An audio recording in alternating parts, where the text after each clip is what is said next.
Rumi is not the only half-demon in K-pop Demon Hunters. And the clues are staring us right in the face. Asterisk. This video will walk you through the strongest early clues that point to at least one more half-demon hiding in K-pop Demon Hunters. First, we need a simple map of what to look for. Repeated phrases and lyrics that hint at dual nature, costume details that mirror Rumi's half-demon look, camera focus that highlights a hidden power, and story beats that leave gaps only a half-demon could fill. Keep these four lenses in your mind as we go. Words, visuals, movement, and story. When these lenses line up, coincidence becomes unlikely, and design begins to show. We begin with words. Song lyrics and short lines in the series use certain phrases again and again. Pay attention to words about two hearts, broken blood, half light, and torn shadow. In multiple tracks, a small phrase keeps returning. A lyric that first sounded poetic now feels like a clue. The singer talks as if part of their soul belongs somewhere else. In one verse, the line "my other half remembers the night" appears right after a close-up on Rumi. But the same phrase echoes in a later scene where Rumi is not present. That echo is the kind of tiny repeat writers use to hint at shared fate. Now look at visuals. Designers love consistent motifs. Rumi's half-demon style uses a specific color mix: ash gray, deep maroon, and narrow silver lines that catch light like scars. Watch for the same colors showing up in a background prop, a bracelet, or a sliver of light on another member's jaw at the exact beat of a lyric.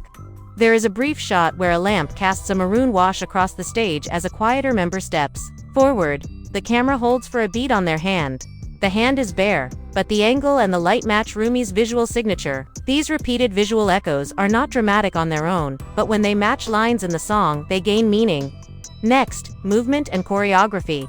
Half-demons in this universe do small, uncanny things on stage. A pause that lingers, a tilt that seems to bend the light, a mirror move where a dancer's shadow shifts a fraction before the body does. These moments are subtle.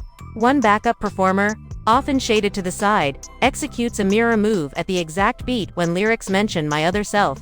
That move appears in two separate live stages and in a short practice clip. Each time, editors keep the frame a little longer on that performer. Choreographers plant signature moves to hint at inner powers without saying them outright. Finally, the story itself.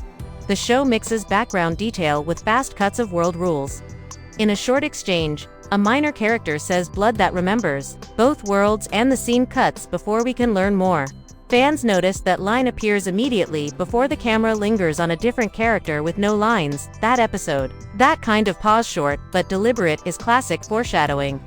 Writers hide seeds of future reveals where viewers least expect them. Put these elements together: words that repeat, visual motifs that echo, choreography that mirrors, and tiny story beats, and a pattern begins to emerge. We are not claiming absolute proof here. What we are doing is collecting the early puzzle pieces: repeated phrases that point to divided identity, shared costume or lighting choices, choreography, hints that mimic half-demonic traits, and brief narrative lines that point at someone else. To watch like an investigator, try this step-by-step method. Pause at the chorus and look for repeated props or jewelry. Rewind in slow motion when a dancer's shadow looks odd, and freeze frame the exact beat the camera lingers. Write down the phrase timecode and who is on screen. Fans who track patterns this way often spot edits that try to hide a motif. Also, listen for sound motifs. A low chime or a distant hum can mark a presence. If the same sound plays during Rumi's moments and during a quiet scene with another member, that sound becomes meaningful.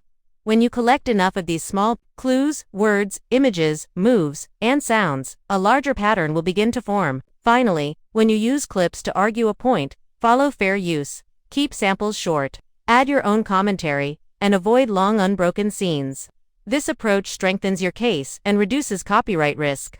Keep a simple file with timestamps and notes as you watch. In the next section, we will present exact timestamps, side-by-side freeze frames, and clear comparisons so you can judge the pattern yourself. Be ready to be surprised. Small details add up fast.